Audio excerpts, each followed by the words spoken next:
prezident a tak ďalej. To znamená, že dojde k zmene. Čiže vo finále ide o to, aby boli tieto inštitúcie oveľa viac nezávislejšie ako v súčasnosti. Samozrejme.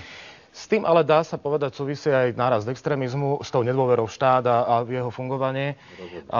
Preto by sme si mohli teraz pripomenúť, čo Robert Fico povedal na sneme v decembri, na sneme Smeru. Hovoril tam vtedy o riešení rómskej otázky. Bude tam aj reakcia splnomocnenca vlády pre menšiny. Tak nech sa páči, pripomínam si slova premiéra Roberta Fica. Sú tu ľudia, ktorí nechcú nič. Chcú len zneužívať sociálny systém a robiť zle. Preto nevidím dôvod, prečo by sme nemali ukázať verejnosti, že je tu aj nejaká represívna, reštriktívna stránka života zo strany policajného zboru. Určite by to vyvolalo isté napätie. Vládny program je nemenný a vládnym programom nie je represia. Budem to len parafrazovať, pán Búgar, ale teraz vo štvrtok na tej tlačovke novoročnej ste povedali, že vy sa budete naopak zastávať tých marginalizovaných skupín, aby aj väčšinová spoločnosť videla, že jednoducho ten problém musíme všetci riešiť spolu, že to nie je jednoducho iba otázka represie a podobne. Hovoríte to aj vo viacerých rozhovoroch. Nebude toto plocha, na ktorej teoreticky nenájdete úplne spoločnú reč so Smerom vo finále? Ja si myslím, že nájdeme spoločnú reč. Programové vyhlásenie vlády, prepáčte, pre každého koaličného partnera musí byť takým najhlavnejším zákonom. Lebo to sme si odsúhlasili. Zároveň aj o tom hovoríme, že čo nie je v programovom vyhlásení vlády a niekto to chce, tak musí získať súhlas ďalších koaličných partnerov. V tomto prípade ja nehovorím o zastavení, ja hovorím o riešení problémov. Ak my začneme riešiť problémy marginalizovaných skupín, napríklad aj Rómov, no tak tým samozrejme pomáhame aj celej spoločnosti a je to v záujme väčšinovej spoločnosti.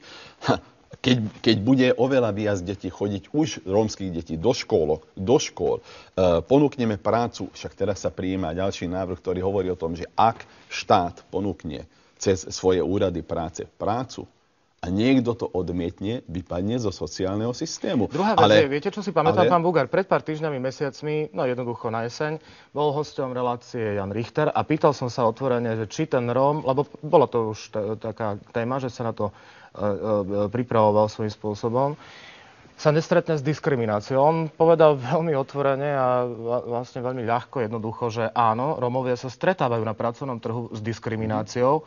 Aj tí, ktorí robiť chcú, tak vo finále tú robotu nenájdu len preto, že sú Rómovia. Čiže môžeme o všetkých povedať, že si tú robotu nehľadajú, že jednoducho sú leniví a len zneužívajú systém. Alebo máme aj my, ako tá väčšinová spoločnosť, voči ním ešte obrovský dlh. Ja si myslím, že toto je zo všeobecňovania, to neplatí. Ak si zoberiete štatistiky, tak oveľa viac nerómov fakticky je v tom sociálnom systéme. Keď chceme veľmi tvrdo, a to by som nerád, tak by sme mohli možno že povedať, že zneužíva sociálny systém, ale som opatrnejší. Len jedno je isté. Premiér to tak hovorí. No dobre, jedno je isté. Choďte napríklad do niektorých okresov. Hovorím do niektorých okresov. Povedzme aj na južnom Slovensku, ale aj inde, kde napríklad máte problém už s pracovnou silou. Napríklad v južnom Slovensku dovážame už aj z Rumunska, zo Srbska na jednoduché práce, ktoré vie naučiť aj povedzme 5-ročné decko vylamovať vedľajšie výhonky paradajok, napríklad v skleníkoch aj teraz. To znamená, že vláda a štát sa musí postarať, musí ponúknuť prácu. Ak ten dotyčný, povedzme, majiteľ tej firmy odmietne prijať Róma, to je diskriminácia a na to sú samozrejme zákony. To je jedna vec. Druhá vec, ale ak to odmietne, povedzme ten, ktorému to ponúknú, tak vypadne zo sociálneho systému, lebo nemu sa nechce robiť a tým pádom ostatní, ktorí robia na ňo. A to je nepripustné. Dokonca aj o tom musíme rozmýšľať, že sú zaostalé regióny. Vieme, že v tých regiónoch až tak rýchlo prácu neurobíte, aj keď sú rozbehnuté niektoré projekty. Ale tam treba ponúknuť to, že dobre, budeš cestovať na týždňovky, dostaneš samozrejme možnosť, povedzme, ja neviem, na vlak alebo autobus a plus ešte aj ubytovanie. Takže je veľa možností, ale štát musí byť iniciatívny. A keď niekto to odmietne, samozrejme potom treba z toho vyvodiť aj nejaké represie, lebo ja si nemyslím, že ak ak už je problém teda s pracovnou silou na nekvalifikovanou teda pracovnou silou, že potom si môžeme pripustiť, že 8-9% ľudí fakticky povie, že nechce sa mi robiť a ostatní na nich budú robiť. To nie.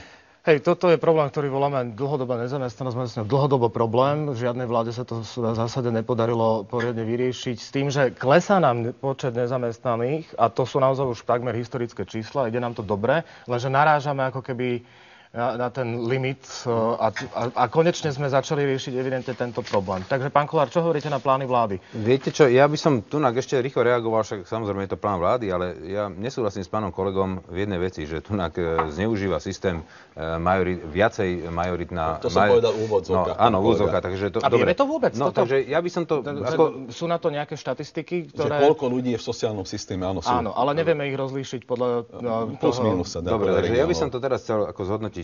Samozrejme, že nemôžete porovnávať absolútny počet zneužívateľov. Ja neviem, máme tu, dajme tomu, 4 milióny majority a potom sú tam nejaké skupiny. To znamená, že zoberme si vzorku 100 000 ľudí. Tak zoberme si 100 000 ľudí z majority a 100 000 vzorku 100 000 z Rómov. No a tak potom pochopíte, že tam z tej rómskej komunity je to ďaleko viacej zneužívané. Takže s týmto absolútne nesúhlasím, že biely zneužíva viacej ako Róm. To znamená, že s týmto povedali ste to, veľmi šalamúnsky ste to povedali. To znamená, že ja to dávam len na pravú mieru. Rómovia to zneužívajú viacej ako biele majoritné obyvateľstvo a hotovo. Teraz by som chcel povedať ďalšiu vec, že viete, ľudia sa búria, ľudia to vidia. Napríklad biele majoritné obyvateľstvo pracuje. Je zamestnané, mne píšu, strašne veľa ľudí mi píše listy, sťažujú sa, zúfali sú z toho, že predstavte si, pán Kollár, robím celý život, za minimálnu mzdu som šička, alebo krajčír, alebo robím neviem kde, za pár 100 eur, celý život driem, tomuto štátu vychovám 2 deti, ktoré majú školy, ktoré sú znova zamestnané a dostane menší dôchodok ako Róm, ktorý nič nerobí celý život, len bere dávky a na konci má vyššiu penziu. Mňa to uráža. A toto budem riešiť. Pán Kollár, ak by to bola pravda... Je to pravda. Prepáčte, ak by to bola pravda, tak samozrejme potom štát niečo, prepáčte za výraz, dožubal. Počkajte, my sme tiež dostávali, však my nežijeme v nejakom izolovanom prostredí. Tiež dostávate listy? No, dostávame listy, čítam samozrejme okrem mailov aj na Facebooku. Práve tam, myslím, 3-4 takéto prípady boli, kde vypočítal, potom sa zistilo, že to bolo klamstvo. Možno, že máte pravdu, ale potom treba ten príklad položiť na stôl, treba sa na to pozrieť, lebo viete, kvôli čomu sme zaviedli napríklad minimálny dôchodok? Aj kvôli tomu, že určitý počet odpracovaných rokov, ak neodpracuje viac ako 30 rokov, má už problém. A keď celý život nepracoval, tak ani minimálny dôchodok takýto nemôže mať. Však to sme zaviedli minulý rok. Takže preto tá vaša poznámka, že sme už pol roka vo vláde a nič sme neurobili, to neplatí. Ani v sociálnej oblasti. Nič neurobili. My podporujeme 80% vašich zákonov. To som mohli všimnúť. To som rád. Áno. Všetky veci, ktoré môžu pomôcť ľuďom, samozrejme podporíme. Bude to len o tej represii? Pán Bugár, bude to len o tej represii, alebo čo ešte ponúkate ako most hit v koalícii? Viete čo, ja si myslím, že splnomocnenec vlády je dostatočne schopný. A on hovorí o jednej veci. Nestačí nám, že budú tam chodiť policajti. Lebo môže tam vzniknúť aj nejaká potička, samozrejme. Ale oveľa dôležitejšie priamo v osadách, aby boli, však preto napríklad pokračuje sa naďalej v tom, že v úvodzovkách vyškoliť to nebudú ako policajti so zbraňami, ale pomocníci policajtov rómsky. My sme mali takéto prípady, povedzme, aj na strednom Slovensku, Filakovo okolie, kde jednoznačne ten rómsky, akože policajt, ten mal väčšiu silu ako, povedzme, vyškolený... Rešpekt. Aj rešpekt, lebo je z nich, lebo priamo vyrastal tam. Pozná každého po mene. To znamená, že nielen represia, ale aj ďalšie No samozrejme, hovorím, to je aj ohľadne školenia, to je aj ohľadne práce, to je veľmi dôležité. Dobre, ale ak sa nám nepodarilo za uplynulé roky dostať tie deti do škôl, čo urobíme teraz, pán Bugár, aby zrazu do tých škôl chodili? Ale ak ste si mysleli, alebo ak niekto myslel, že 25 rokov sa to nejakým spôsobom neriešilo a teraz za 8 mesiacov minulého roku... Za 8 mesiacov, no tak máte ešte 3 roky, nie? No však, no tak ale vy ste hovorili, že ak sa nám nepodarilo minulý rok, čo budeme robiť? Hovorím, že ak sa to doteraz nepodarilo, a to som myslel všetkých, no tak ako ste povedali, za 20 rokov. Lebo sme zistili napríklad aj to, že na jednej strane Európska únia dáva veľké peniaze, európske, teda peniaze na riešenie rómskej problematiky. A my nevieme dobre minúť na to. A my to efektívne. Neefektívne minieme. A teraz nechcem konkrétnejšie, lebo potom by som musel obviňovať. Ale práve preto rómsky splnomocnenec hovorí o tom, že priamo sa snažme v tých komunitách, aby chodili deti do škôl. Ak nebudú chodiť, existuje represia. Však samozrejme, však to vieme, je to zákon. Snažme sa, dobre, čiže bude to týmto spôsobom vynútené. Ak nedáte dieťa do školy... A chcem dokončiť, čo som chcel. A nenarazíme potom, pán Bugar, na iný problém, že zase budeme mať Rómov v jednej triede a budeme obviňovaní zo segregácie? Na toto sa myslíte? Viete čo, na jednej strane takéto obviňovania môžu byť, ale ak máte, povedzme, rómskej osade obrovské množstvo detí, no tak samozrejme tam vznikne asi rómska škola, nemôže sa považovať za segregovanú nejakú školu, keď to vznikne priamo niekde tam. To je jedna vec. Druhá vec, aj keď ma zabijete, poviem tú tretiu vec, lebo aj teraz bol nejaký problém, že nejaké obydlie museli opustiť a tak ďalej a boli im ponúknuté Rómom nejaké kontajnery. Riešením nie je im dať bývanie. Riešenie dať možnosť, aby si postavili bývanie. Sami. To si vážia. Áno, sami, keď si niečo postavia, tak si to, aj si to chránia pred ostatnými. Presne. Ale to sme už hovorili x rokov dozadu, len dobre, okrem je to v malom, čiže bude to vo veľkom teraz, takéto projekty? Áno, dúfam, že áno. Dobre páni, ešte tu bola jedna vec tento týždeň. Poslanec Mizik mal ten status, komentoval udeľovanie vyznamenaní. Čo vy na to, pán Kollár, keď ste vy tiež ten, ktorý má rád tú politickú nekorektnosť svojím spôsobom? Viete čo, politická nekorektnosť není hanobenie rasy. Ja osobne si myslím, že keby pán Mizik to proste povedal na cigáňa, rovnako by ma to urazilo, alebo ma to rozčulilo, ako keď začal nálepkovať a kategorizovať Židov. Ja si myslím, že je to nepriateľné a jeden poslanec Národnej rady by si takéto niečo nemal dovoliť. Ja sa voči tomu ostro ohradzujem a dištancujem sa od takýchto prejavov. Ako sa s tým vysporiada vedenie parlamentu? No, dovolte mi povedať, že to je obrovská hanba.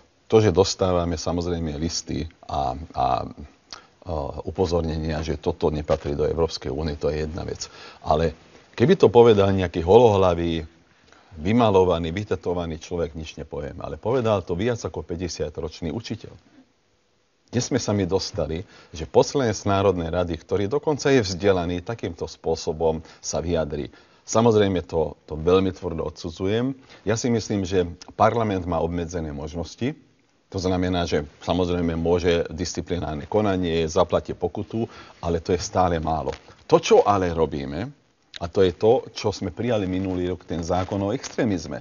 Vytvára sa v Pezinku, špeciálny trestný senát samozrejme bude súdiť aj takéto prípady. Lebo viete, čo sa nám predtým stalo? Prečo napríklad nebol nikto odsúdený? Lebo sa skúmalo, či tú ruku pri hajlovaní zdvihol pod takým alebo onakým uhlom. To už nebude. To znamená, že ja si myslím, že štát musí jednoznačne konať. A to je jedno, a fakt s tým súhlasím, či to je rasa taká alebo onaká. Ja viem, že to bude veľmi tvrdý prípad, alebo príklad, ale jeden pater ešte, alebo reholník, počas druhej svetovej vojny hovoril. A tu by som chcel upozorniť každého, že momentálne sa nás to nemusí v úvodzovkách osobne týkať. Ale ten reholník hovorí, že viete, prišli fašisti, no zobrali komunistov, no to tých sme nemali radi. Tak nech ich berú. Potom zobrali Židov, no tiež neboli naši priatelia, ale potom, keď už brali nás, nemal kto kričať. Toto je veľmi nebezpečné, že ako keby väčšina ľudí takto mávla, že to sa nás netýka, týka sa nás to. Musíme v tomto jednoznačne sa ohradiť a ja si myslím, že práve ten zákon, čo sme prijali, to nie je obmedzenie osobnej slobody. Osobná sloboda má určité hranice, určité mantinely. Ak si to niekto neuvedomí, bude potrestaný. Na toto musím reagovať. Takto, ja sa absolútne kategoricky dištancujem od týchto vyjadrení. Som proti tomu, ale cez to všetko to musím teraz napadnúť ten váš zákon. My sme to dali aj spolu podpísali na ústavný súd. My s tým nesúhlasíme. Viete, to je... Zoberme si dôvod, prečo vzniká nejaký extrémizmus, alebo prečo vlastne vznikajú antisystémové strany, alebo prečo toto všetko vzniká nejaký radikalizmus, populizmus. To je jedno, čokoľvek. Preto, lebo to spôsobili štandardné politické strany za posledných 25 rokov. Prepáčte mi to, pán kolega, ale treba si uvedomiť, že Marian Kotleba nie je v politike 2 roky.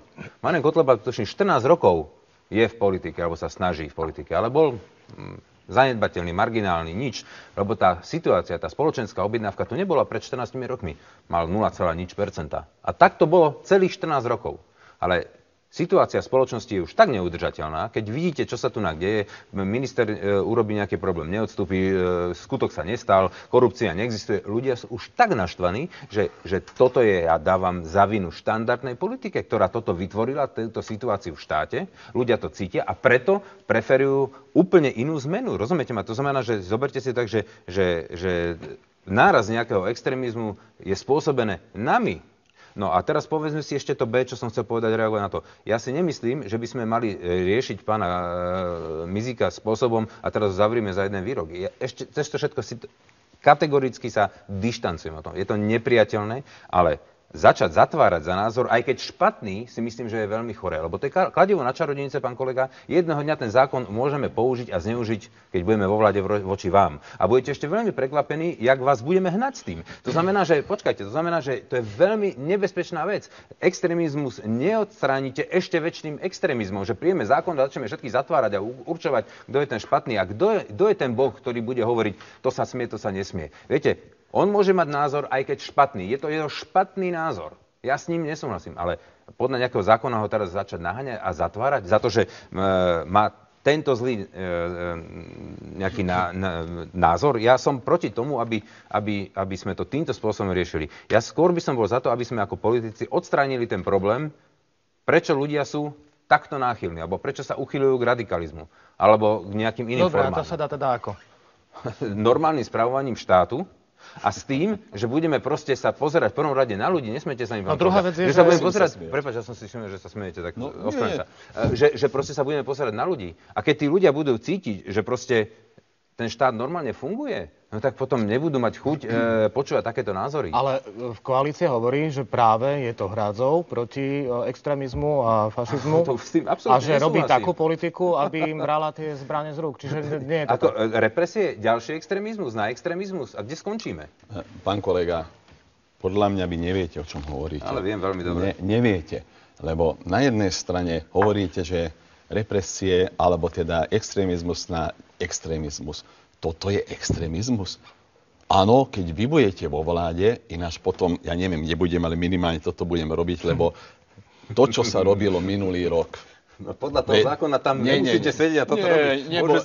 Nebojte sa. Ten zákon hovorí o tom, že ako v takýchto prípadoch by ste sa nemali vyjadrovať. To znamená, že počuli ste ma niekedy, tak to sa vyjadriť. A mňa ste tak nepočuli. No tak potom ale nehovorte, že potom to bude aj na mňa zákon. Vy si myslíte, že my nevieme, však ja som 26 rokov v politike, že zajtra môžem byť v opozícii? Však som bol x-krát opozícii a dobre som vedel, že to, čo prijímame v koalícii, som v 4. koaličnej vláde, že môže sa to obrátiť proti nám. Práve preto sme to vždy prijali tak, aby sme sa nemuseli v žiadnom prípade báť. Ani v tomto prípade mňa za toto nikdy, tak ako som hovoril, že nebol som trestaný za to, ani trestaný nikdy nebudem. To je jedna vec. Druhá vec, hovoríte, že korupcia to vytvára. No, snáď v tomu neveríte. Vy si myslíte, že zajtra odstránime korupciu, neviem síce ako, a pozajtra nebude extrémizmus? No tak vás vyvediem hneď z omylu. Pamätáte sa, keď druhýkrát sa odvolával, ak si to dobre pamätám, pán minister Kaliňák? Ja som tam bol. 7 hodín bola rozprava a na záver, asi to bolo prvýkrát, na záver vystúpil pán Kotleba. Povedal jednu vec, to natočili a dali to na Facebook, 360 000 pozretí. Povedal jednu vec, pozrite sa občania, títo sa tu hádajú, opozícia s koalíciou. Nič neriešia, riešia to, čo vás netrápi, ale my vieme, ľudová strana, naše Slovensko, vieme, ako to riešiť. A toto tam dali. A ľudia tomu veria. A toto nesúviselo s extrémizmom, toto nesúviselo ani s korupciou. No to súviselo s dôverou v štát. No dobre, ale dôveru ešte raz. Ak pred 9 mesiacmi niekto 2 týždne po voľbách povedal, že urobíme z vášho života peklo, celý rok sa to robilo. Čo vidia ľudia? Že sa hádajú. Že nerieši, aj pred Jožkou, pán kolega. Od tých hádok. Dobre, ale aj pred Jožkou ste povedali, čo sa týka nejakých sociálnych vecí, že len teraz dávate. Však ste už 8 alebo koľko mesiacov vo vlade. Ale však my sme dávali. Jeden som vám aj zo sociálnej oblasti. My sme ho podporili. No dobre, v poriadku. Tak viete, ale keď budete také niečo podsúvať občanov, potom sa nečudujme, že samozrejme oni to budú veriť. Druhá vec je, pán Bugár, znova sa k tomu vrátim. Úplne legitímna otázka aj proste od ľudí. Ak by Kaliňák odišiel z postu ministra vnútra, nežilo by sa vám v tej koalícii ľahšie a nemuseli by ste sa stále k tomu vrácať? Pozrite sa, jeden problém, asi by bol odstranený, noviny by nepísali dennodenne o tomto, ale možno, že by sa našiel ďalší, hoci ktorý minister. Však vidíte. Čiže aj tak je to jedno. Ale nesúvisí potom s týmto, že to ľudia vidia, že... Úplne jedno to nie je, ale hovorím vám, že ak je cieľom najsilnejšej opozičnej strany urobiť z nášho života peklo, no tak to je skoro jedno. Tak toto vidíte. Dobre, tak sa poďme ešte porozprávať o tej politike ako takej. Hovoríte všetci svorne, že koalícia je stabilná, vydrží nám 4 roky. Pripomínam,